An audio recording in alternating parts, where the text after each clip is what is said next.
Welcome to Pitch by Stitch Highlights, a mini episode where we break down a topic from the main episode into a little bit more detail to add yet another stitch to the story of the history of baseball.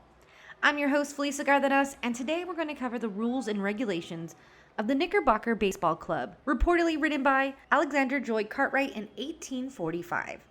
It is highly believed that these were the first rules of baseball to ensure uniformity of the game played among the ball clubs from various regions in the country.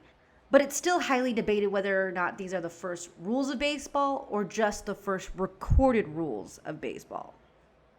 These rules may sound a little familiar to you, as the game of baseball hasn't changed too much from these original 20 that were written down. Rule number 1 is members must strictly observe the time agreed upon for exercise and be punctual in their attendance. Members of the Knickerbocker Baseball Club often had to decamp to New Jersey to find a suitable field to play, and so they didn't want to boat across the Hudson River only to discover that there weren't enough players to field 2 teams. Rule number 2, when assembled for exercise, the president, or in his absence the vice president, shall appoint an umpire who shall keep the game in a book provided for that purpose, and note all violations of the bylaws and rules during the time of exercise. Umpiring was an amateur gig until 1875, when the National League instituted a pre-game rate of $5 payable by the home team, and a one-man operation until the turn of the century, when a second umpire was added. A 4-man crew was introduced at the 1909 World Series, but only for the postseason. Regular season quartets didn't hit the diamond until 1952.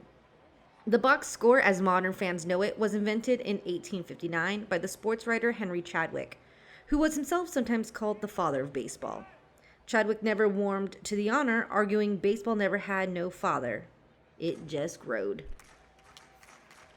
Rule 3. The presiding officer shall designate 2 members as captains, who shall retire and make the match to be played, observing at the same time that the players put opposite to each other should be as nearly equal as possible. The choice of sides to be then tossed for, and the first in hand to be decided in like manner. And when they say choice of sides to be then tossed for, they mean a coin toss. And first in hand means the first team up to bat, hands being innings. Not until the late 1880s did it become common practice for the visiting team to bat first. Rule 4. The bases shall be from home to second base, 42 paces. From first to third base, 42 paces, equidistant. Back in the day, home plate was round, thus why it's called a home plate, before morphing into first a diamond, and then around the turn of the 20th century, the 5-cornered beauty it is today. A pace in this context of the rule in 1845 was the vague measure of a man's step, or roughly 3 feet. That put the distance across the diamond at 126 feet, give or take, and the distance between consecutive bases at a tad over 89 feet. Very close to the 90 feet, which has been the standard since the 1850s. Rule 5. No stump match shall be played on a regular day of exercise. A stump match means an unofficial or truncated version of the game. Basically, the rule makers didn't want players to get hurt in a game that didn't count. Rule 6. If there should not be a sufficient number of members of the club present at the time agreed upon to commence exercise, gentlemen not members may be chosen in to make up the match, which shall not be broken up to take in members that may afterward appear. But in all cases, members shall have the preference when present at the making of the match. This meaning that the number wasn't 9 until 1857, when rules were formulated at a convention in New York. In fact, there was an early intra-club rebellion among Knickerbockers about the appropriate squad size. Those pushing for 18-man teams left the club when the faction pushing for a lower number prevailed. Rule 7. If members appear after the game is commenced, they may be chosen if mutually agreed upon, which is pretty much talking about agreeing upon substitutions. Rule 8. The game is to consist of 21 counts, or aces, but at the conclusion an equal number of hands must be played. In other words, the first to score 21 wins. Aces, probably a card-playing reference like 21, was eventually changed to the cricket term of runs, and games were standardized to 9 innings in 1857. Rule 9. The ball must be pitched and not thrown for the bat. A distinction is being made here between overhand and underhand tosses. The point of the pitch was to serve the ball to the batter, making it as easy as possible to hit, thereby leaving his fate to the fielders. Pitches transformed into overhand defensive weapons in 1884, at least in the Knickerbocker game anyway. In the Massachusetts game, which disappeared as the New York game spread and evolved, and we'll learn more about in the next episode, pitchers delivered overhand from the start. Rule 10. A ball knocked out of the field or outside the range of the first or third base is foul. That's right, what is now a home run was at first a foul. The reason is purely situational. The regular playing area, Elysian Fields, located in Hoboken, New Jersey, was located right next to the Hudson River. When balls were hit out of bounds, they landed in the water. Balls were expensive, so irretrievable shots were discouraged. Rule 11. 3 balls being struck at and missed, and the last one caught is a handout.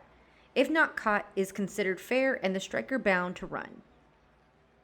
It wasn't until 1858 that a batter, or the striker, could be called out on a hittable pitch, a rule instituted as a punishment for batters who refused to swing at anything, but only after a warning from the ump. Here and everywhere else in the rules, a handout refers to any sort of kind of out. Rule 12. If a ball is struck or tipped and caught, either flying or on the first bound, it is a handout. This rule was in effect until 1864 anyway. Foul balls caught on a bounce continued to be outs until 1883. Rule 13. A player running the bases shall be out if the ball is in the hands of an adversary on the base, or the runner is touched with it before he makes base. It being understood, however, that in no instance is a ball to be thrown at him.